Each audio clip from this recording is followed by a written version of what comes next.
বিসমিল্লাহির রহমানির রহিম। রফিক টিচিং হোমে সবাইকে স্বাগতম। এসএসসি পরীক্ষা 2025 সালের হিসাব বিজ্ঞান পরীক্ষার জন্য সুখবর।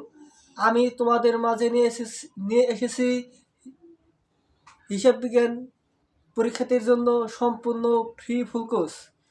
রফিক টিচিং হোমে পেজ ফলো করলে অবশ্যই তোমরা আশানুরূপ ভালো ফলাফল করতে সম্ভব হবে। এখন আমি তোমাদের মাঝে জাবেদা সহজ নিয়ম বলিব। এই নিয়ম ফলো করলে জাবেদার 99% সমস্যার সমাধান হবে। জাবেদার প্রধান দুটি বাক্য হলো, টাকা যদি আসে তাহলে ওই টাকাটা ডেবিট, আর টাকা যদি চলে যায় তাহলে টাকা ক্রেডিট। কি ক্রেডিট? টাকা আসলে নগদ হিসাব ডেবিট, টাকা চলে গেলে নগদ হিসাব ক্রেডিট। যেমন বেতন প্রদান 10,000 টাকা, বেতন প্রদানের ফলে টাকা কি চলে গেছে, সেজন্য কি নগদ হিসাব ক্রেডিট হবে। নগদানের বিপরীত হিসাব কি? বেতন। বেতন হিসাব ডেবিট, নগদ হিসাব ক্রেডিট। ঠিক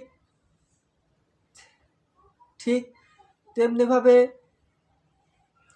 পণ্য ক্রয় করা হলো 5,000 টাকা, পণ্য ক্রয় করার ফলে কি নগদ টাকা ব্যবসা থেকে চলে গেছে, ব্যবসা থেকে নগদ টাকা চলে যাওয়ার কারণে কি নগদ অর্থ কমে গেছে, তাই ক্রয় হিসাব ডেবিট, নগদ হিসাব ক্রেডিট।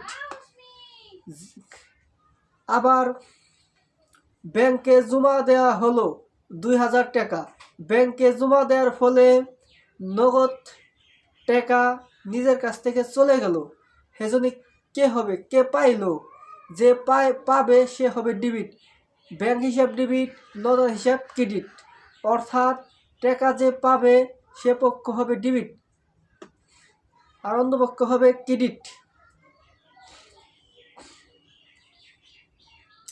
আবার বাকিতে ক্রয় করার ফলে ক্রয়ের সাথে পাওনাদারের সম্পর্ক, আর বাকিতে বিক্রয় করলে বিক্রয়ের সাথে দেনাদার সম্পর্ক। যেমন বাকিতে পণ্য ক্রয় করা হলো 10,000 টাকা, বাকিতে পণ্য ক্রয় করার ফলে কি সে নগদ টাকা পরিশোধ করে নেই, এজন্য জাবেদা হবে ক্রয় হিসাব ডেবিট, পাওনাদার হিসাব ক্রেডিট। আবার বাকিতে পণ্য বিক্রয়, বাকিতে পণ্য বিক্রয় করার ফলে নগদ টাকা পাওয়া যায়নি, সেজন্য কি হবে?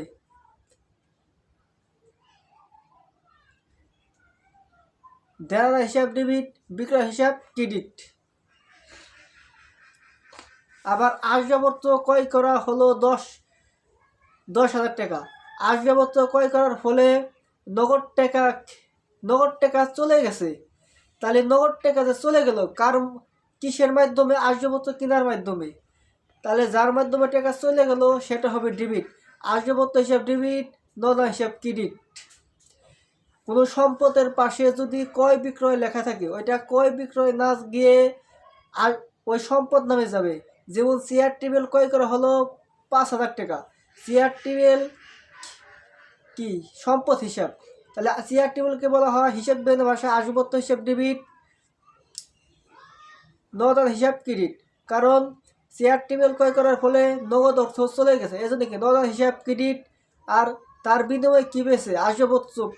আসবাবপত্র পেয়েছে, তাই আসবাবপত্র হিসাব ডেবিট।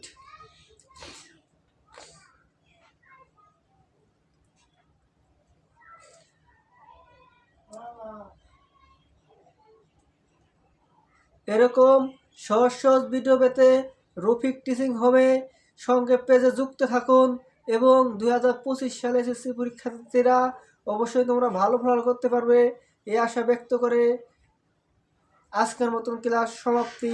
আসসালামু আলাইকুম।